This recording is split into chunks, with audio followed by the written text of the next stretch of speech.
We continue on with the statuses of our main cast. Ness, with Cappy, not infected. I'm so tired, I haven't slept well in a day. Those nightmares won't leave me alone, no matter how I try to have some rest. I don't feel like I can keep going, but I have to. For Dr. Mario, 0% infection, 98% health, 60% sanity, 33% fear, 10% hunger. Villager, not infected. Villager has been very closeted recently, only now he started to realize how awful the infection is. He seems much more careful and tries to stay closer to us. 0% infection, 100% health, 90% sanity, 40% fear, 0% hunger. Marth. Marth seems much more determined to end this virus, even though his state is not perfect to say the least. He's kind of our leader now, I guess. His infection is crossed off, his 78% health, 90% sanity, 40% fear, 10% hunger. Sheik, not infected. Sheik has been talking to everyone a lot recently. She often starts conversations about all sorts of stuff and seems stressed out. She talks a lot to me and asks how I'm feeling. I don't want her worrying about me. 0% infection,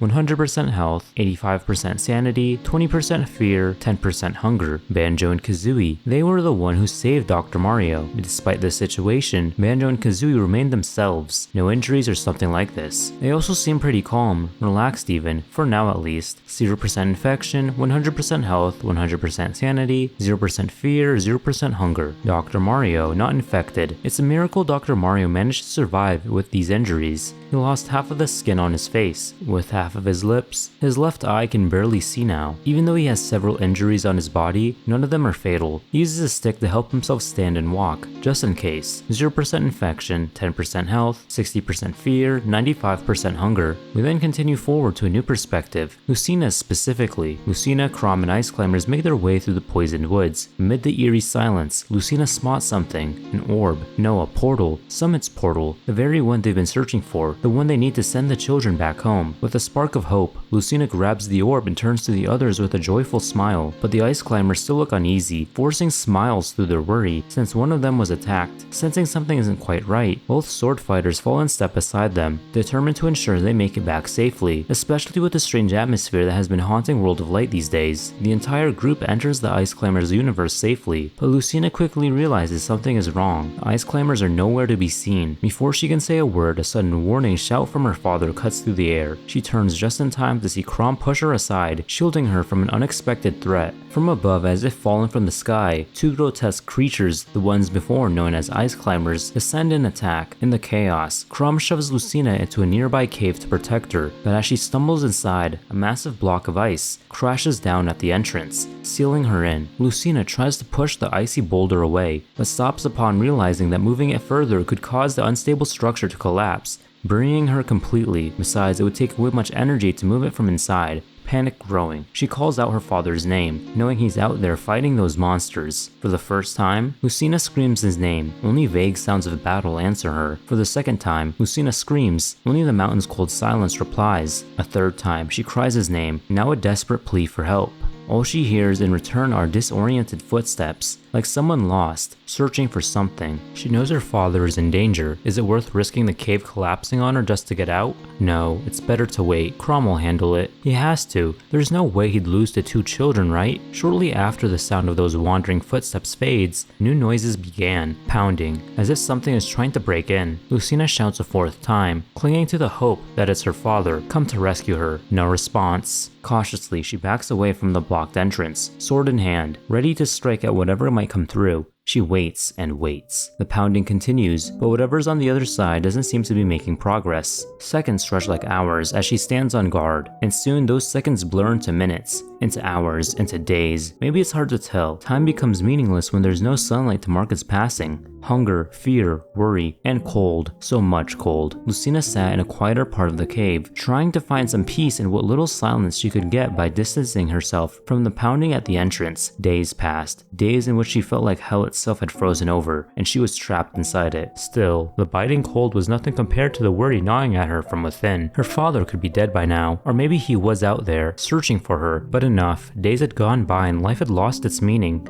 All she did was sit there, waiting for death. With the last of her strength, Lucina stood, her cold sword trembling in her grip. If she had to die, she would do it fighting. She raised her blade and struck the ice that held her prisoner. 1 blow, 2 blows. On the 3rd strike, luck smiled on her. The great block of ice shattered, but not by her hand. It broke from the outside. After she stopped moving, the great block of ice shattered, broke from the outside with a single hammer swing. For the first time, sunlight reached that now lifeless frozen cave. Blinded by the sunlight she hadn't seen in what felt like forever, she squinted, barely able to make out a familiar silhouette. As her eyes adjusted, she stood and recognized him. It was her father. Without hesitation, she ran into his arms. She looked up into his face and for the first time in days, felt peace. They were safe. Everything was going to be fine. "Thank you," Lucina sobbed. Crom only held her tighter, whispering warmly, "It's over now. We'll be okay. They can be cruel. They wouldn't kill you outright. They could only wait for you to die, so they could feast on what remains of you." We get a look at Lucina's corpse in the cave, with the ice climber creeping up on her.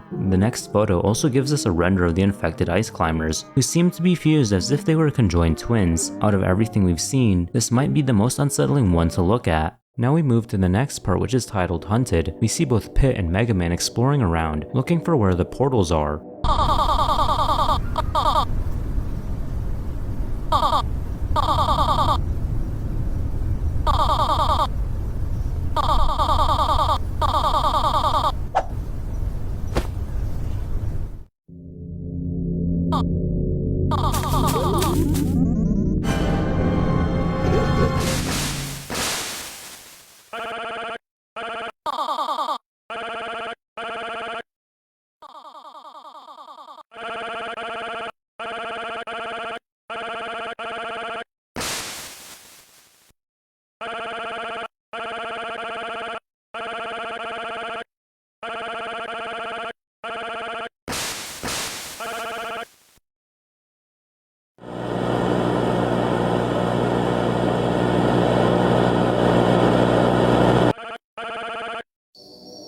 Mega Man stops him, and then we see an infected Duck Hunt duo, who seems to have fused. The duo gets shot by the shooter off screen, leading him away. Ken appears and lets the two rest. Both the shooter and Ken have been hanging out, while the shooter has been protecting Ken from the infected Duck Hunt duo. The camera focuses on Mega Man and skips forward a few days to the middle of the night.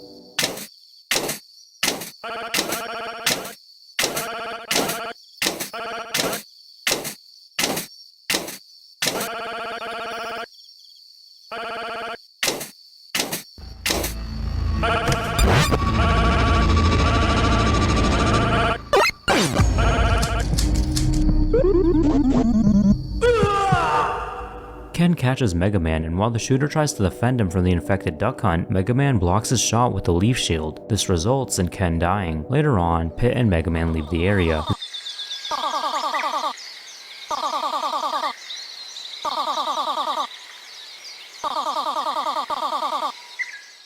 The video ends with some statuses. Pit, not infected. He remains optimistic about everything. He knows how serious the problem will be, but has trust in Palutena's guidance to save the world, since she knows best, right? 0% infection, 100% health, 100% sanity, 25% fear, 0.5% hunger. Mega Man, immune. He is totally fine besides some malfunctions here and there. His only mission right now is to help and protect Pit, as Palutena herself asked him to. Infection null, 0% health, 0% sanity, 100% fear, 0% energy. We see Mega Man statuses again, this time with different stats, and his face is blocked out. We get one extra episode, which is just the shooter grieving over Ken's death. I would like you all to know the original creator, Nactluft, is dropping the series and handing it over to a TikToker named ProudWomanKisser69 in order to pursue other projects, which makes complete sense. I think this whole infection AU trend is going to die off eventually. It's just that infection stuff does numbers, and I want the audience from these videos to carry on over to my passion project stuff. I initially did the first part of the Smash Bros just for fun, then I made the Bluey video to see if people just wanted to see infection AUs, which was when I started to realize I was cooked. Also, the fan base for this series is really annoying. Not all the fans, but the bad apples ruin it for everyone. A lot of people are dogging me or Luv to make another part of this series, not acknowledging the time or the interest for these things. This series has an unofficial Discord server, and I was in a voice channel in that server for a live reaction of the newest part. Deadass, that was probably the most annoying voice channel I've ever been in. With that being said, I can't say I fuck with this new art style. It's cute and it works well for standalone projects, but it doesn't work well for this series. There was a lot of charm in Luv's original original style that this new style is missing. What made this series so enjoyable was the visuals. The characters were very clean and sharp, while the infected looked horrifying. All of it was supported by animations and special effects. Nobody goes into an infection AU with the expectations that it's going to be well written. I had issues with how cringe the writing was in previous parts, but I was willing to look past it because other elements made up for it. This new art style is a lot messier and softer. It reminds me of Strawberry Shortcake, which just makes it harder for me to take it seriously. Could I do better? No, but it doesn't take a chef to not like a dish. Now in regards to the actual story, I thought the Lucina and Crom bit was pretty good. It was pretty left field in compared to what we're used to. Also Peep Marth, it seems like he's about to fall to the infection. However, it was the newest episode I had a bit of issue with. I didn't really have much of a reaction, I was just like,